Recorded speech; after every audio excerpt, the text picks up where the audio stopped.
और अब बात करेंगे कू की। केंद्रीय मंत्री पीयूष गोयल ने एक ट्वीट करके बताया है कि उन्होंने कू ऐप पर अकाउंट बनाया है। अब आप में से कई लोग पूछेंगे कि ये कू ऐप क्या है। कू ऐप ट्विटर की तरह ही एक माइक्रो ब्लॉगिंग वेबसाइट है, लेकिन ये स्वदेशी ऐप है और अब तक कई केंद्रीय मंत्रियों, मुख्यमंत्रियों समेत करीब 30 लाख लोग कू ज्वाइन कर चुके हैं और माना यह जा रहा है कि स्वदेशी कू विदेशी चिड़िया की दादागिरी के खिलाफ भारत का सोशल जवाब है।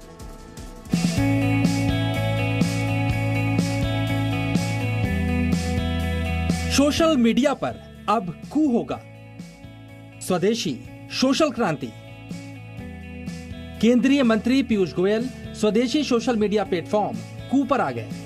केंद्रीय मंत्री रविशंकर प्रसाद स्वदेशी सोशल मीडिया प्लेटफॉर्म कू पर हैं। मुख्यमंत्री शिवराज सिंह चौहान कू पर आ गए। मुख्यमंत्री बीएस येदियुरप्पा भी कू पर आ गए। ईशा फाउंडेशन के सद्गुरु स्वदेशी कू कर रहे हैं और मेड इन इंडिया कू का इस्तेमाल करने वालों की संख्या लगातार बढ़ रही है। इस ऐप को अब तक 30 लाख से ज्यादा भारतीय डाउनलोड कर चुके हैं और आने वाले दिनों में जल्द ही इसके यूजर्स की संख्या 1 करोड़ तक पहुंचने की उम्मीद है। कू ऐप की शुरुआत बेंगलुरु के मयंक और उनके साथी अपरयम राधाकृष्णन ने की है। इस ऐप को आप ट्विटर का भारतीय संस्करण भी कह सकते हैं, जिसकी सबसे बड़ी विशेषता यह है कि इस ऐप में अंग्रेजी की जगह हिंदी और दूसरी स्थानीय भाषाओं का भी इस्तेमाल किया जा सकता है।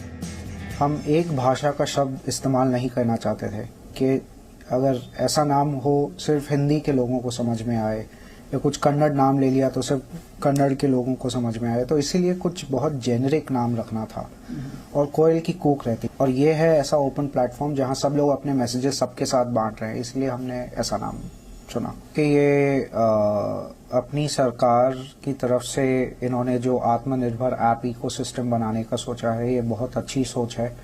भारत में बहुत सारे टैलेंटेड लोग हैं, उनको मौका मिलना चाहिए अपने ऐप्स, अपनी टेक्नोलॉजी अपने लोगों के लिए बनाने के लिए। चलिए अब आप समझिए कू है क्या। कू ट्विटर की तरह स्वदेशी माइक्रो ब्लॉगिंग प्लेटफॉर्म है। कू पर 10 से ज्यादा भारतीय भाषाओं में लिखा जा सकता है। कू पर टेक्स्ट, वीडियो और ऑडियो मैसेज शेयर किए जा सकते हैं।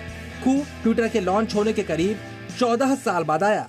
हम ऑनर्ड है कि इतने सारे बड़े बड़े लोग हमारे ऐप पे हैं। उम्मीदें भी ज्यादा हैं हमारे तरफ से। लोकल लैंग्वेज में डीप एक्सपीरियंस किया है प्रोडक्ट में। इंडिया का जनता को इकट्ठा करना कू पे वो है। वो 1 साल लगेगा, 2 साल लगेगा, जितना जल्दी होता है उतना अच्छा है। अब समझिए कि केंद्र सरकार के कई बड़े मंत्री क्यों कू पर जा रहे हैं और लोगों को क्यों कू का इस्तेमाल करने के लिए कह रहे हैं। क्योंकि भारत में ट्विटर पर लगातार मनमानी के आरोप लग रहे हैं। ट्विटर लगातार भारत सरकार के आदेशों की अनदेखी कर रहा है। ट्विटर ने सरकार के कहने के बावजूद भारत के खिलाफ दुष्प्रचार करने वालों के खिलाफ कार्रवाई नहीं की और इसीलिए माना जा रहा है कि स्वदेशी कू भारत के खिलाफ विदेशी दुष्प्रचार से लड़ाई का बड़ा हथियार होगा।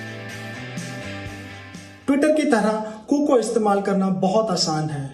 कू के बहुत से यूनिक फीचर्स हैं जो उसे ट्विटर से अलग बनाते हैं। अपनी रीजनल लैंग्वेज में कू को एक्सेस कर सकते हैं और ऐप के साथ एक बेटर कनेक्ट बना सकते हैं। चूंकि कू एक भारतीय कंपनी है, तो मुझे ऐसा लगता है कि कू भारत की जनता को बेटर अकाउंटेबिलिटी दे सकती है in terms of security. Koo app 10 महीने पहले ही लॉन्च हुआ था। इस ऐप ने आत्मनिर्भर भारत चैलेंज जीता था और प्रधानमंत्री नरेंद्र मोदी ने भी अपने कार्यक्रम मन की बात में इस ऐप का जिक्र किया था। जयपाल शर्मा, जी मीडिया, बेंगलुरु। यहाँ रुक रहे एक छोटे से ब्रेक के लिए।